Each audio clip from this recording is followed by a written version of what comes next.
Ladies and gentlemen, welcome back to a brand new episode of At the Buzzer Sports, where we talk all things basketball all the time. And we're here with another film breakdown. Victor Wembanyama last night dropped 50 points on the Washington Wizards, and he also shot 16 threes. So today, we are going to break down how he got those threes and how he got all of these points.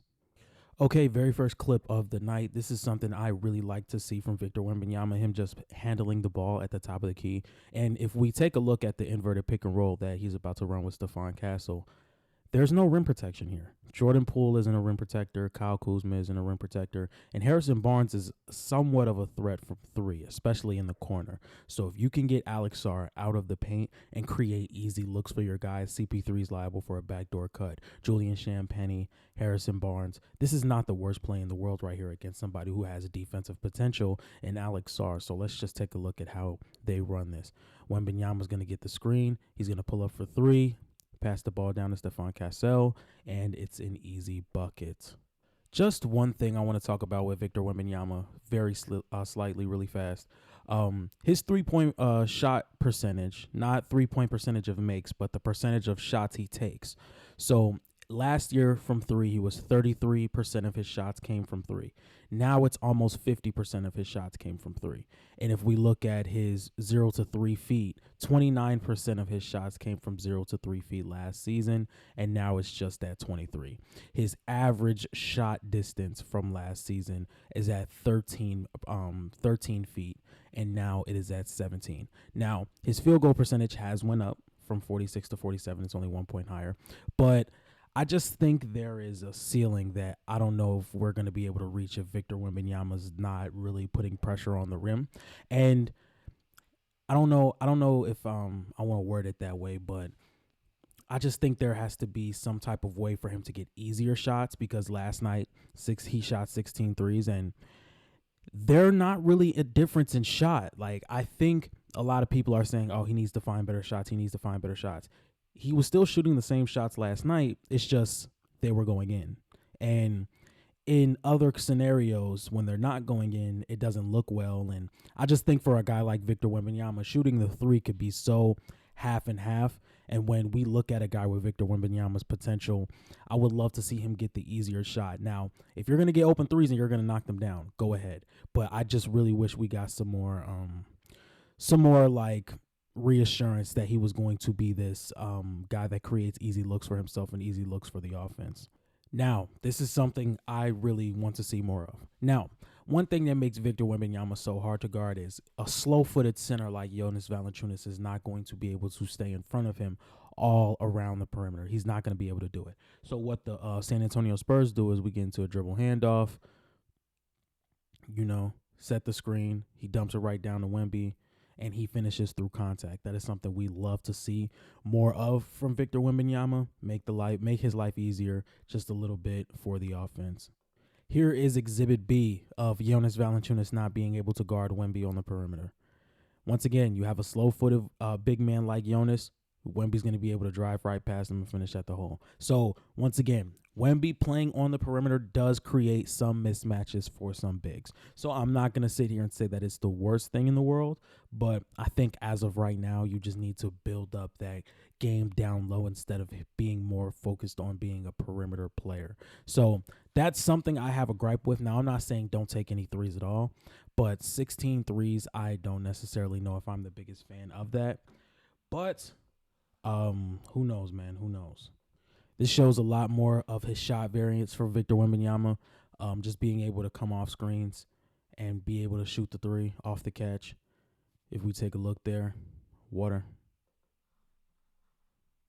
So if we just take a quick look at some of his 3-point percentages, he's shooting about 48.5 3-pointers a game. Well, not 48.5 3-pointers a game. 48.5 of his shots come from the 3-pointer. And if we look, he's shooting about 8 a game at about 34%. So still not fantastic, but you like to see some of the progression. And right now he's shooting about 36% on catch and shoot threes. If I do not believe that is catch and shoot threes, he's shooting about 30% on 2.5 a game on pull-ups. Once again, this is not the best, but this is definitely something we can build off of. So once again, there's a lot of raw production here, and there's a lot of potential that we can look at and get better on. And if we also take a quick look at his other splits, about 81% in the restricted area, 47% in the paint non-restricted area, 31% on mid-range, and I'm not going to count the corner threes because he barely takes them. And then above the break is 34% on 96 attempts so far this season. So once again, this is not this is not the most efficient numbers you're gonna see from shooting in the mid range, above the break, but I heard through the grapevine that the San Antonio Spurs want Victor Wembanyama shooting these threes, so they can. It's all a part of his developmental plan, and I can't say I'm the biggest fan of it. I'm not going to lie. I just think at Victor Wembanyama's size, you are more than welcome to experiment with what Victor Wembanyama can do. We've never seen a prospect like Victor Wembanyama, but I just don't think that him shooting 8 threes a game is what's going to truly unlock what you guys are trying to draft, because in the end of the day, when the Spurs drafted Victor Wembanyama, we're looking at him as the guy that's going to take over and become the face of the league and this, that, and the third. And I know he's really young. And I'm not going to sit here and say that he can't reach that, but you would want to see him shooting more in the restricted area instead of above the break threes, and I get that it's been a struggle to start out just trying to get him the ball down there, but I think there are ways you can scheme him good looks at the rim, and I think there's going to be better chances of him trying to get the ball down there in the future once he gets a little bit more guys on that are threats on the perimeter. Once Stephon Castle starts to develop, Devin Vassell is already a threat on the perimeter. Maybe you go get somebody in the draft that's already a threat on the perimeter, and now Victor Wembanyama can get easier looks because now there are guys to collapse the defense. Now there are guys you have to worry about pulling up from mid range or coming off the screen to shoot the basketball. So it's not all on Victor Wembanyama, and it's not all on the Spurs. We just want to see him progress into that player we think he can be. Okay, last possession I want to talk about with Victor Wembanyama. As you can see, he has the ball with his back to the basket around the mid-range area. He's going to turn around and face up against Alex Sarr. He makes a good move, but he just wasn't able to finish.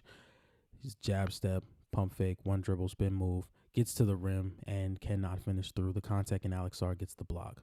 So once again, we see the struggles when it comes to finishing around the rim with Victor Wembanyama, or just being able to make a decision and go.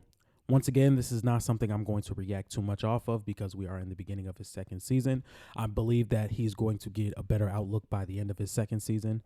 So let me know what you guys think about Victor Wembanyama in the comment section. If you guys like this type of content, make sure you like, comment, and subscribe. If you guys want to find me on TikTok, it's at The Buzzer Sports. If you guys want to find me on Twitter, it is ATB Sports 1. If you guys want to find me on Instagram, it is at The Buzzer Sports. And if you guys want to see me on weekly episodes of the Hoop Talk podcast, it is on Mars Talk Sports YouTube channel. I'm also on Player's Choice every now and then.